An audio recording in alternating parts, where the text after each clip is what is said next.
Welcome to the second installment of MB's Bedtime Stories, aka MB's BS. I'm in the closet because tonight I want you to be really scared, and also because everybody looks better in dark lighting. So without further ado, I don't have any co-hosts today. They're illiterate anyway. They can't read it. Let's begin.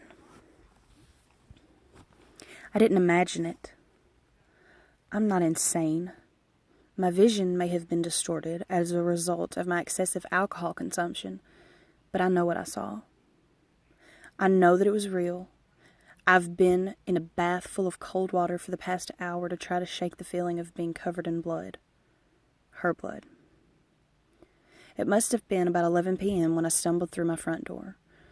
Perhaps stumbled is an understatement.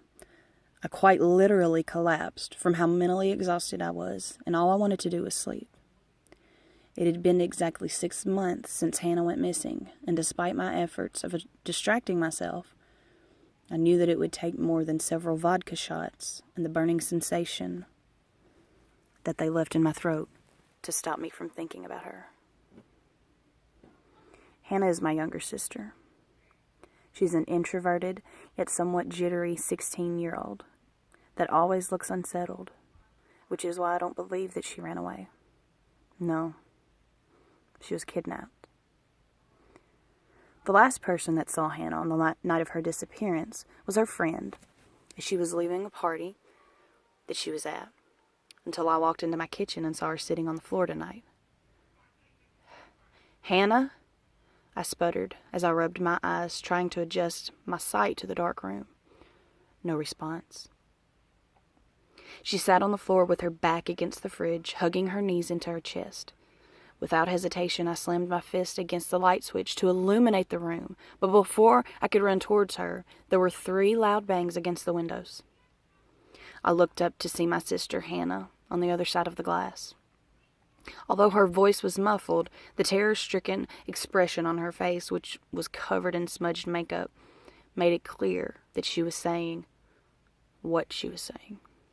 In between sobs, she was telling me to get out.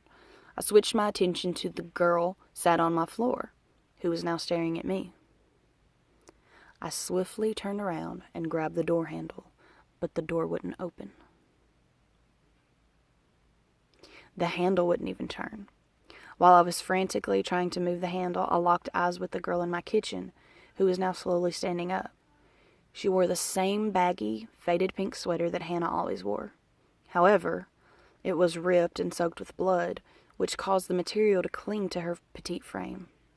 I glanced over to the window, but Hannah was no longer there. Had she gone to get help? I vigorously slammed my body repeatedly into the door in a futile attempt to open it. Then she started to speak, and my whole body froze. "I found you," she whispered, emotionlessly, not moving her empty eyes from mine. "Where the hell is my sister?" I growled. "This can't be her," I thought to myself.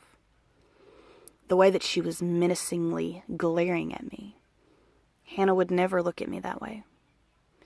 The girl standing in front of me looked inhuman and drained of life. Even though she looked identical to Hannah, it couldn't be her. Without a doubt, it was my sister outside through the window, and I needed to get to her. I wasn't going to lose her again. Suddenly, the girl threw herself into me and wrapped her arms around my waist. I yelled as I thrust my body forwards, but she just wrapped her arms and squeezed me harder. Mindlessly, I kneed her in the stomach, reached for the kettle, and swung it around her head. As she fell to the ground, the door burst open from behind me. It was Hannah. She clung onto my arm and cried while I stood in stunned silence, staring at the unconscious girl on the floor, who was now surrounded by a pool of blood. It must have been about 2 minutes that I stood there. but Hannah's chillingly cold hands, which were gripped so tightly onto my arm, made it feel like I was standing there for hours. As cold as she felt, her fingertips burned my skin. Suddenly she let go and walked towards the girl. She still hadn't moved an inch. Hannah pressed her fingers into the girl's neck to feel her pulse. She waited for a few seconds and then looked up at me, shaking her head. Had I killed her? No. She was bleeding. She would have bled out anyway. I knew that I had to do something about this, but I had to sort out Hannah first. I decided I should put her to bed and that we would talk about everything in the morning. I didn't want to overwhelm her. So I washed her face, tucked her into my bed, and decided that I needed to have a bath and take it all in. 4:32 a.m. I was covered in the blood of that girl, and my stomach churned at the thought of her lifeless body on my kitchen floor. She couldn't have been human. Even the way she walked made her look monstrous. Hannah hadn't spoken to me at all while I was putting her to bed, which really worried me. All she did was stare blankly at me. Come to think of it, I swear that she didn't even blink. She must have been through a lot for the past 6 months. All I need to do is concentrate on keeping her safe. I stepped out of the bath, still feeling dazed.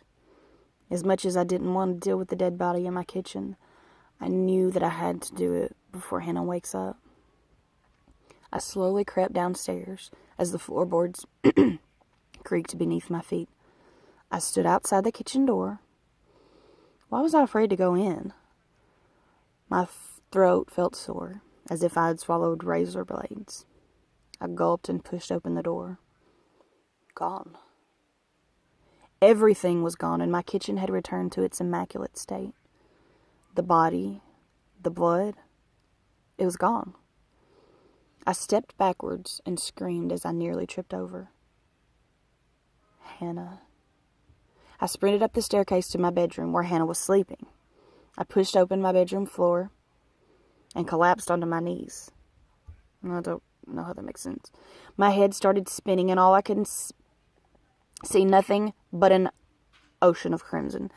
This person did not proofread. Blood stained my carpet and had been sprayed up the walls. The dead girl from downstairs had been cut up. Parts of her body were spread out all over the room, including her head, which had been decapitated. That's what happens when you cut their head off. I could have figured that out on my own. Above her sat a girl with long black hair, blacked out eyes, and ghostly pale skin. She looked up from her cupped hands, which were holding what looked like the heart of the girl, and slowly smiled at me. Her mouth dripping with blood. That's not my sister. My sister is the girl that's currently scattered around the bedroom. It was her all along. While hyperventilating and paralyzed with fear, I managed to make out the words written in blood on my wall. You chose the wrong one. Before I could catch my breath, the creature sank her teeth into the heart of my sister and croaked, I found you.